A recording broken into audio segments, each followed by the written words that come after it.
Assalamualaikum. Waalaikumsalam warahmatullahi wabarakatuh. Dan apa? Saya Pak Kiai. Ya. Apa kabar? Alhamdulillah baik-baik Pak Kiai. Ya. Hanya karena badan sudah tua. Uh-uh. Ya bagaimanapun juga. Iya. Iya baik-baiknya baik-baik orang tua Pak Kiai. Betul. Nah ini Pak Kiai. Nah, bagaimana? Ini dari Takalar ini. Iya. Dari Samsuria Nancy. Iya. Nah, Takalar. 1.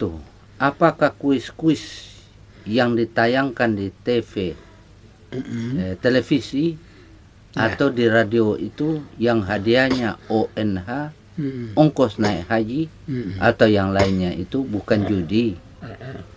Sebenarnya pertanyaan seperti itu sudah pernah ditayangkan tahun lalu. Yang jawabannya tidak berdosa, asal saja bedanya ada di tangan. Misalnya kita beli baju, lalu memasukkan kupon. Tetapi yang saya tanyakan ini adalah kuis televisi. Kita hanya menjawab pertanyaan, lalu kita kirim, kemudian dia undi. Bagi pemenang pertama hadiahnya ONH. Apakah hajinya itu pemenang kuis ini mabrur? Saya sangat harapkan penjelasan dari Pak Kiai. Sebelumnya saya ucapkan banyak terima kasih. Nah, itu Pak Kiai. Begini dan apa? Iya, bagaimana? Masalah hadiah. Iya. Tapi melalui suatu perlombaan. Iya. Hasil perlombaan itu dia mendapatkan hadiah. Betul. Pada dasarnya dan apa? Iya. Hadiah itu halal saja. Boleh saja. Boleh. Iya. Di mana cuma barangkali yang diragukannya ini karena memakai istilahnya diundi. Iya. Nomor-nomor surat-surat yang masuk. Iya. Karena banyaknya jumlahnya diundi. Iya. Maka siapa yang naik undiannya, itulah orang yang berhak mendapatkan ONH dan mendapatkan hadiah. Iya. Mungkin dia ragu masalah undian itu. Iya. Sebenarnya Denaba, undian semacam itu tidaklah termasuk dalam undian judi. Iya. Karena yang bersangkutan tidak mempunyai biaya seperti judi. Kalau judi kan harus uang masuk. Iya. Nah, baru seperti umpamanya SD-SB dulu beli karcisnya. Iya, betul. Tebak nomornya. Iya. Nah, itu. Ini enggak. Jadi itulah bedanya antara undian yang bersifat SD-SB dengan undian yang bersifat hadiah di sini. Memang sama-sama diundi. Iya, diundi. Iya, tapi gitu. Lain undinya. Iya, betul. Iya, kalau yang di televisi itu boleh, silahkan. Betul, iya. Iya, bukan judi. Bukan. Dan kalau dikasih hadiah ONH, silakan pergi naik haji. Itu halal dan boleh bisa mendapatkan haji mabrur. Iya. Bergantung kepada tata cara bagaimana dia melaksanakan ibadahnya. Betul. Lagi Pak Kiai. Ya. Apakah sah nikah seorang pengantin? Ya. Jika yang menghiasi pengantin perempuannya adalah banci, adalah bencong. Sedangkan kita ketahui bahwa banci itu pada dasarnya laki-laki. Iya. Apakah hukumnya? Iya. Kalau hukumnya haram, bagaimana cara mengatasinya? Jika sudah terlanjur, artinya sudah mempunyai keturunan. Iya. Apakah dia harus nikah lagi? Iya. Iya. Yang kedua Pak Kiai. Iya. Seorang wanita sangat dicintai oleh seorang laki-laki. Iya. Dan ingin dikawini. Tetapi wanita ini tidak mau. Susah itu kalau begitu. Iya. Lalu laki-laki ini datang ke rumah dukun untuk mencari obat agar wanita itu mau. Akhirnya berkat obat ini, wanita ini terpaksa kawin dengan laki-laki itu. Pertanyaan, apakah laki-laki itu tidak berdosa karena memaksakan kehendaknya kepada orang lain? Dan apakah itu bisa termasuk jodoh dalam ajaran agama Islam? Saya mohon penjelasan Pak Kiai dan Denaba. Nah ini Pak Kiai, itu pertanyaannya. Jadi yang pertama masalah apa tadi Denaba? Yang masalah nikah. Iya. Bencong ini. Dengan bencong. Iya. Suatu perkawinan di mana yang menghiasi pengantin wanita bencong. Iya, betul. Apakah nikahnya itu sah? Iya. Jawabnya nikah itu sah dan apa? Iya, iya, iya. Cuma masalah bencong, arti bencong itu kan laki-laki Iya. yang Menyerupai perempuan. menyerupai perempuan. Iya. Dari segi ini, si laki-laki yang menghias, yang memakaikan dan semacamnya terhadap wanita, Iya. hanya hukumnya dilarang oleh agama laki-laki menghiasi wanita. Oh, itu. Dari segi pernikahan tetap sah. Oh, iya, Nah, itu iya, iya. dengan- Kalau pernikahannya tetap sah. Ya, Kalau segi perhiasannya, itu. itu yang Dilarang. dilarang Betul. oleh agama. Iya. Iya, iya. Jadi kalau sudah terlanjur nikah enggak apa-apa. Tidak apa-apa. Oh. Nikahnya kan tetap sah. Iya, iya, Tidak betul. usah diulang-ulang nikah lagi. Iya, iya. Hanya yang dilarang itu bagaimana supaya orang bencong tidak menghiasi pengantin wanita, tapi boleh menghiasi pengantin laki-laki. Iya, iya, iya, iya. Pada dasarnya bencong itu benar juga tidak dibenarkan agama. Iya, iya, iya. Sebab apa? Ah, Dalam agama Islam itu namanya tasyabbuh. apa tasabuh pakai? Si laki-laki yang menyerupai wanita hukumnya haram, Iya. dan si wanita yang menyerupai laki-laki juga haram. Itu sudah ketentuan dalam hadis sahih. Oh, Nah, itu itu deh. tasabuh namanya. Iya. Iya, iya, iya, Nah iya. itu dan apa? Nah orang tasyabuh itu mengatakan bencong Heeh. atau mengatakan waria, Iya. wanita pria. Nah, itu istilah nama yang dipakai oleh masyarakat karena ada dalam kenyataan. Iya, iya. Dari segi agama tidak dibolehkan. Iya, iya. Tapi dalam masyarakat tetap ada sebagai suatu kenyataan. Iya, iya. Maka lahirlah istilah bencong lah, Heeh. istilah waria lah, Heeh. ya istilah apa lagi dan apa? Entah Wanita. macam-macam itu. Ya itu. Iya, macam-macam itu. Ya, Tapi maksudnya waria itu laki-laki. ya. Iya. Ya, baik. Yang kedua dan apa? Yang kedua. Ialah wanita yang tidak mau kawin, di mana seorang laki-laki Mau ingin mengawini? betul, Iya. ingin sehingga dia datang kepada dukun. Iya. Dengan itu dia berhasil memaksa. Iya. Nah, tapi Dengan jampi-jampinya. ya, Ya. bagaimanapun dan apa, perkawinan yang sifatnya dipaksakan, agama tidak membenarkan. Iya, iya, iya. Karena dalam Islam tidak ada kawin paksa. Iya, iya, iya. Nah, tetapi dengan apakah doa atau apakah dari dukun tadi Ah. menyebabkan lunak hati si wanita Iya. sehingga dia menerima terjadinya perkawinan itu, Iya, iya, iya. Ah. maka yang semacam itu tetap sah nikahnya. Oh, tetap sah nih kan? Tadi kan dia menolak. Iya. Kemudian si laki-laki datang ke dukun mendoakan agar moga-moga si wanita itu sampai lunak hati dapat menerima laki-laki ini. Iya. Akhirnya dia berhasil. Hmm. Wanita itu lunak hatinya dan mau. Yang tadinya tidak mau jadi mau. Oh. Hal yang semacam itu sah saja pernikahannya. Oh, iya, iya. Tapi kalau sifatnya dipaksakan tetap tidak dibenarkan dan apa. Oh, iya, iya. Nah, gitu. Ya, jadi perkawinannya tetap sah. Iya. Apabila dia tidak dipaksakan. Iya. Nah, ini lagi pakai. Iya.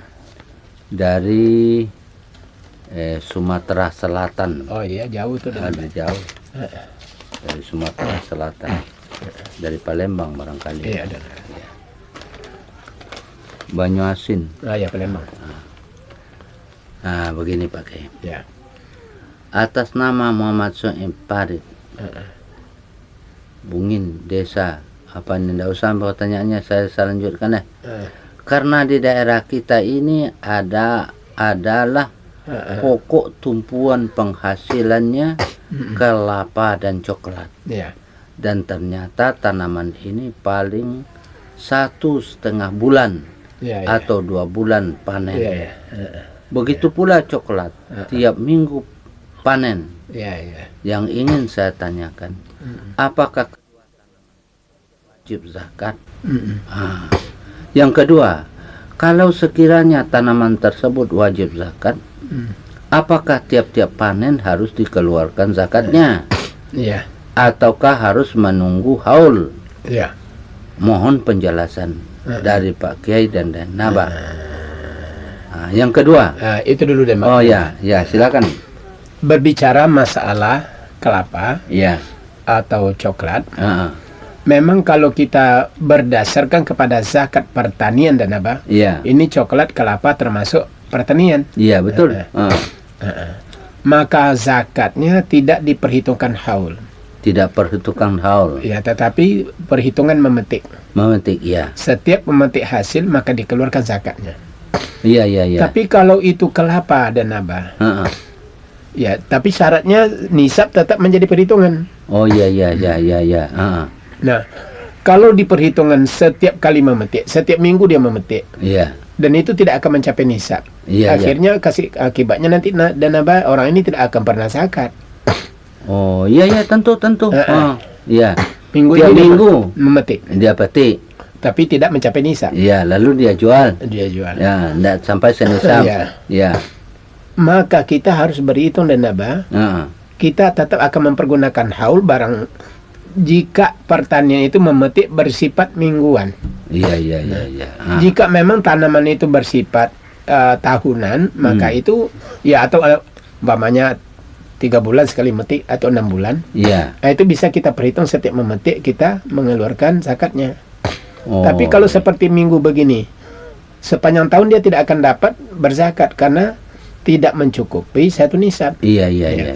Lain halnya kalau dia mencapai satu nisab, ya itu gampang. Iya, iya. Ya, setiap memetik keluarkan zakatnya. Iya, iya. Jika itu memang sampai satu nisab. Iya, iya. Tapi kalau hanya dia memetik jumlah sedikit dan tidak sampai nisab, sampai setahun tidak akan pernah sampai satu nisab. Iya, iya. Akibatnya dia bertanam, cocok tanam, padahal hasilnya banyak sekali.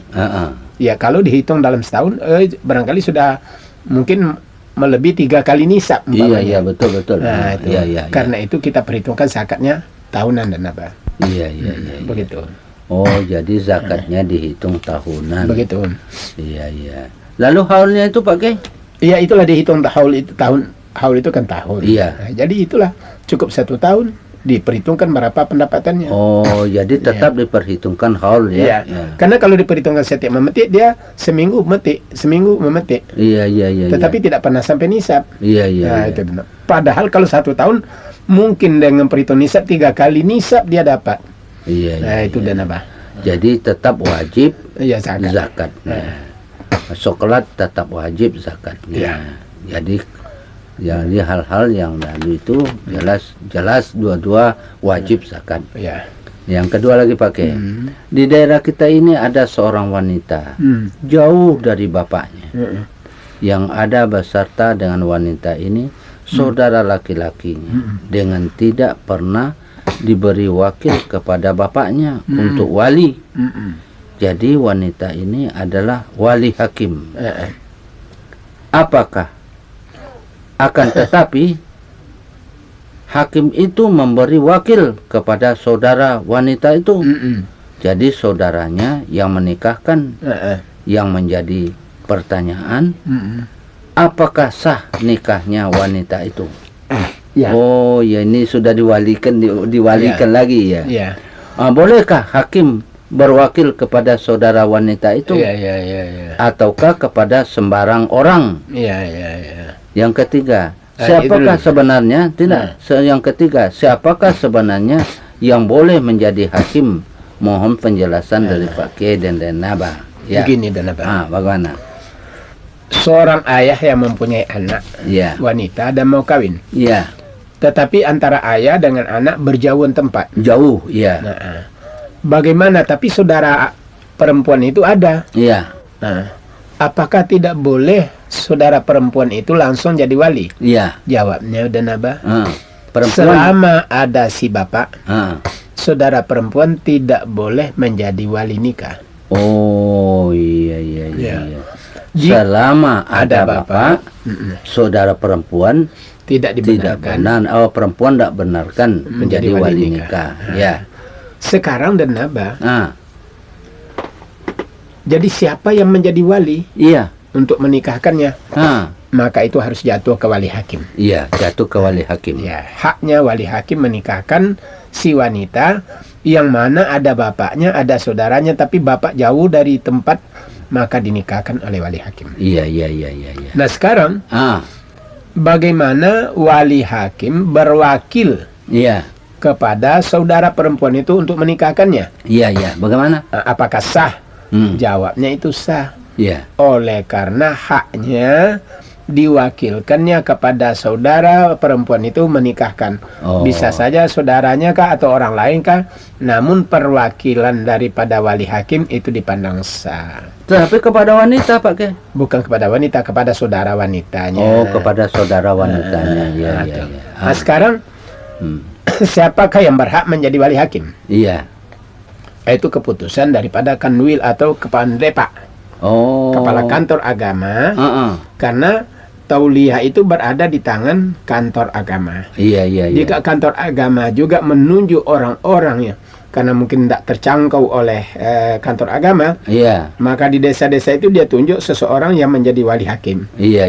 Nah, itulah asal usulnya dia katakan siapa yang berhak menjadi wali hakim adalah orang yang ditunjuk oleh kantor agama. Pokoknya oleh pemerintah. Iya. Nah, begitu. Yang ketiga Pak Kiai. Saya ini adalah pengusaha kecil, mempunyai penggilingan padi. Pada waktu sekarang ini waktu krisis, banyak orang datang menjam beras karena kekurangan makanan dengan pasaran harga waktu itu Rp900. Akan tetapi si peminjam ini bayar panen nanti. Dibayar dengan panen nanti. Kalau sekiranya harga beras waktu panen itu 400. Jadi kita lagi beli berasnya, karena kita juga beli beras, jadi sudah lipat 2 kali lebih. Nah, apakah pekerjaan saya ini termasuk riba atau tidak? Mohon penjelasan Pak Kiai. Begini, dalam soal jual beli tidak ada riba. Tapi dalam soal pinjam meminjam terdapat riba. Pinjam beras kembali beras dengan ukuran yang tidak sama, dia jadi riba. Tapi kalau dibeli beras, dibeli beras dengan harga mahal, kemudian dibeli beras dengan harga murah, tidak ada masalah. Jadi dasarnya jual beli. Nah, contohnya tadi, karena zaman pacaklik harga beras jadi 900 per kilo. Jadi sehingga berasnya dibeli orang dengan nilai 900 per kilo. Nanti di zaman mengetam, panen, zaman panen mengetam padi, itu harga beras cuma 400 per kilo. Jadi soalnya bagi mereka itu menjual beras kembali untuk mengganti, membayar utangnya dulu. Dalam jual beli tidak ada masalah. Tapi kalau diambil beras, diberikan beras, dikembalikan beras, walaupun nilai dengan perhitungan uang itu tetap sama saja dan apa? Tetap dia menjadi riba karena ambil beras, kembali beras, hukum bertolak di atas kenyataan. Nah, walaupun kita cerita uang, tapi kenyataannya beras yang diambil, beras yang dikembalikan. Nah, itu. Jadi kalau beras dengan beras riba ini? Jelas dan apa? Sama saja. Sekarang banyak terjadi dalam masyarakat kita ini penjual apa istilahnya alat perabot rumah tangga. Penjual televisi. Ada orang yang mencicili televisi.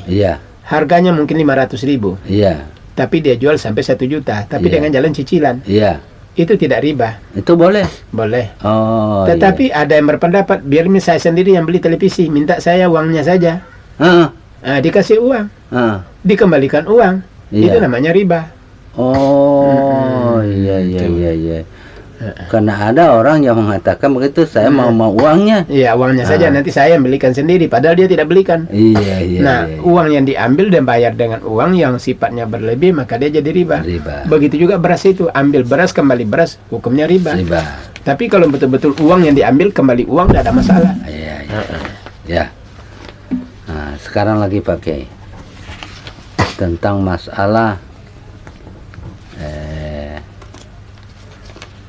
ini pertanyaan selanjutnya. Saudara Muhammadong, Asrama Lestari, Tondo Duyu, Kelurahan Tondo, Kodia Palu, Sulawesi Tengah. Ini puji syukur kehadirat Allah Ya. yang mengizinkannya, sehingga pada kesempatan ini saya sempat lagi mengungkapkan permasalahan atau pertanyaan. Ya. Adapun pertanyaan saya, satu, bagaimana kaitan antara ayat tersebut di bawah ini, yaitu dalam surat Az-Zalzalah ayat 7, faman ya'mal mithqala dzarratin khairan yarah, barang siapa yang mengerjakan kebaikan sebesar zarah pun, niscaya Allah akan membalasnya. Dengan hadis Nabi yang mengatakan suatu amal ibadah manusia akan baik atau selamat apabila salatnya bagus. Penjelasan tentang ayat dan hadis karena ada kontradiksinya. Ya, atau bertolak belakang. Bagaimana Pak? Begini dulu Pak. Ya. Wa may ya'mal misqala dzarratin khairan yarah. Iya. Wa may ya'mal misqala dzarratin syarran yarah. Iya. Orang yang beramal kebaikan walaupun sebesar zarah dia akan melihatnya. Iya. Dan orang yang beramal kejahatan sebesar zarah dia juga akan melihat. Iya. Nah, apakah pengertian melihat di sini? Iya. Ya. Dibalasi. Ya. Kalau kita membaca tafsir Tabari dan apa? Iya. Belum memisahkan kedua ayat itu dalam pengertian. Iya. Orang kafir yang berbuat kebaikan, dia akan melihat kebaikannya itu di dunia saja. Iya, iya. Di akhirat dia tidak akan mendapatkan kebaikan itu karena dia masuk ke neraka. Iya, iya. Sebaliknya, orang beriman berbuat kejahatan di dunia ini, dia akan melihat kejahatannya itu, dia akan merasai kejahatannya itu semasa di dunia ini. Iya, iya, iya. Itu pengertian ayat itu. Iya, iya. Jadi kalau dia berbuat jahat di dunia ini, dia dikenakan kejahatan itu bagi dirinya di dunia. Iya, iya, iya. Yang paling cepat pembalasan kejahatan itu kalau di Mekah. Iya, iya. Kalau di tempat tinggalnya barangkali 3 bulan sudah berbuat jahat, baru dia kena pembalasan. Maksudnya apa? Supaya dia menyadari dirinya, kenapa saya dapat musibah begini? Iya, iya, iya. Oh, 3 bulan yang lalu saya pernah begini-begini. Iya, iya, iya. Supaya dia kalau sadar, dia tobat, di akhirat dia tidak akan dapat lagi. Iya, iya, iya, iya. Tapi kalau dia tidak sadar, tetap dalam kejahatan, di dunia dia disiksa, di akhirat juga akan mendapatkan siksaan. Iya, iya. Nah, itu arti dari ayat. Jadi tidak ada kaitannya dengan hadis yang mengatakan jika diterima sholatnya, diterima seluruh amal ibadahnya. Jika ditolak sholatnya, ditolak seluruh amal ibadahnya. Jadi tidak ada kaitan dengan hadis itu dan apa. Oh, iya, iya. Nah, gitu. Karena cuma selalu orang berpikir kata-kata melihat itu akan menerima. Iya. Padahal bukan begitu tafsir ayat menurut Ibnu Jarir dalam tafsir Tabari. Iya. Selesai Pak Kiai. Iya. Nah, ini lagi. Dari saudara Puak Tandia apa ya? Nah, ini Pak Kiai. Nah, ini pertanyaannya. Di desa kami Lontar Timur ada seorang dukun, seorang sandru dalam bahasa Mandar, di mana setiap malam Jumat dan Selasa dukun tersebut didatangi orang utama, anak Sandrona, yang meminta berkah. Sebab pada waktu itu Sandro dalam keadaan kesurupan sama orang selamat yang telah meninggal, Tosalama bahasa Mandar. Menurut keterangan Tosalama itu ada dari Toraja, tanah Mandar sendiri, bahkan dari banyak penjuru. Yang kedua, jika ada orang sakit selain daripada anak buahnya, Sandro tersebut yang mengobatinya dengan pesannya selamat, seterip sembuh, maka yang harus membayar 10 gram emas. Tolong jawaban yang terperinci, dan semoga Sandro dan anak buahnya dapat mendengarkan agar ia sadar kembali di jalan yang benar. Mohon maaf, tidak minta percayalah. Ya. Masalah dukun dan abah. Iya, masalah dukun. Ada 2 macam dukun. Ada 2 macam dukun. Yang pertama bersifat sihir. Iya, iya. Yang Yang pertama kedua bersifat sihir. bersifat doa. Iya, iya, iya. Iya. Kalau yang bersifat doa pasti tidak meminta pembayaran, karena itu urusan Tuhan. Iya, iya, betul. Nah, tapi kalau ada yang ikhlas memberi, tentu dia terima. Iya. Tapi bukan sebagai pembayaran. Iya, iya. Kalau yang bersifat sihir bisa terjadi dan abah. Ah, Bahwa dia minta upah iya, 10 gram emas umpamanya. iya. Tapi ingat, paman sahara faqad asyraka. Ah, Kalau orang yang sudah memakai sihir, menggunakan sihir, itu musyrik. iya, iya. Wa may yusyrik billah faqad harramallahu alaihil jannah. Orang musyrik haram masuk ke dalam surga. Iya, iya, iya. Dan di dalam Quran surah Az-Zumar ayat 56, ya, law asyrakta la ahbatanna amaluka. Kalau dia musyrik, seluruh amal ibadahnya hapus. Iya, iya, iya. Nah, itu dan apa yang menyangkut masalah dukun dengan pembayaran 10 gram emas. Jadi itu yakin bahwa itu bukan dukun yang bersifat doa. Iya, iya. Tapi itu jelas dukun yang memakai istilah sihir. Iya, iya. Ya, begitu dan apa. Jadi tidak dibenarkan seperti itu karena itu membawa kepada kemusyrikan. Iya, iya, iya. Iya. Jadi kalau yang tidak minta bayaran itu tidak apa-apa, Pak. Iya. Oh, Karena itu sifatnya doa. iya, iya. Dan bisa dibedakan antara keduanya. Kalau dukun yang bersifat doa, dijelas pertama membaca kalimat doa. Iya. Dan yang kedua orangnya taat beribadat. Oh, iya, iya. Berbeda dengan tukang sihir. Jampi-jampinya itu dan apa?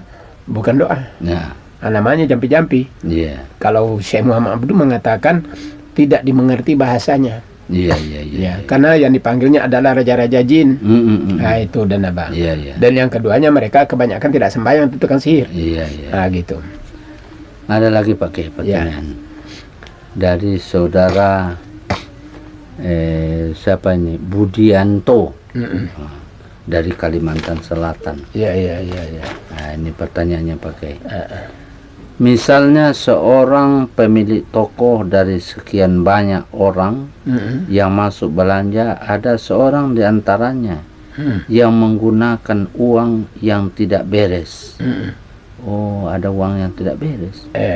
Uang yang diperoleh dengan jalan yang tidak halal. Oh, itu maksudnya. Sedangkan si pemilik toko tadi sama sekali tidak mengetahuinya. Kalau ada orang yang menggunakan uang yang haram.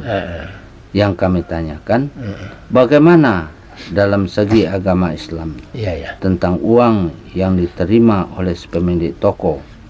Apakah yang diterima itu tetap haram baginya atau bagaimana? Mohon penjelasan. Atas penjelasan jawaban dari Pak Kiai dan Denaba, kami ucapkan banyak terima kasih. Oh, ini orang belanja Pak Kiai tapi pakai uang haram. Bagaimana ini? Begini Denaba. Ya. Bagi pemilik toko, Iya. ya, menjual barangnya, tapi si pembelanja adalah uang yang dia pakai uang haram. Iya. Tapi pemilik toko kan tidak tahu. Iya. Bagi Kita enggak tanya atau apakah uang dari perampokan atau bagaimana? Itu tidak mungkin. Iya, enggak mungkin. Tapi kita selalu berprasangka baik bahwa uang yang mereka belanjakan itu adalah uangnya sendiri dari yang halal. Iya, iya. Ternyata ada orang yang membawa uang haram. Iya. Tapi si pemilik toko kan tidak tahu. Enggak tahu. Masalahnya dosanya itu tidak ada bagi pemilik toko. Uang itu bagi dia adalah uang halal karena hasil dari barang yang dia jual dari yang halal. Nah, itu tercantum dalam Quran, la junaha alaikum fima akhta'tum bihi walakin ma ta'ammadat qulubukum. Kamu tidak berdosa apa yang kamu tidak tahu. Nah, itu kecuali kalau kamu memang sudah mengetahui bahwa orangnya orang pencuri. Nah, itu jadi kemungkinan uang ini dari uang hasil curian yang dia perbelanjakan. Nah, itu diperlukan kita hati-hati. Nah, gitu dan begitu ya. Jadi berdosa itu. Iya. Nah, gitu. Kalau begini tidak berdosa dan apa? Iya. Nah, itu. Jadi sekian pakai. Iyalah. Ya. Nah, ini lagi pakai. Ada lagi tentang masalah. Di dalam. Dari mana lagi dan apa? Nah, ini dari ujung pandang Ki. Dari Polewali. Apa ini tanyakan? Adakah saya sebagai anak dapat membantu orang tua agar terhindar dari siksaan neraka dengan membacakan ayat Quran mulai dari awal sampai akhir? Oh, maksudnya Pak Kiai, saya baca baik-baik deh. Alhamdulillah Pak Kiai, saya punya orang tua yang sama sekali buta aksara Al-Quran. Namun demikian beliau ingin sekali mengetahui bacaan Al-Quran. Akan tetapi matanya sudah tidak dapat lagi melihat ayat Quran.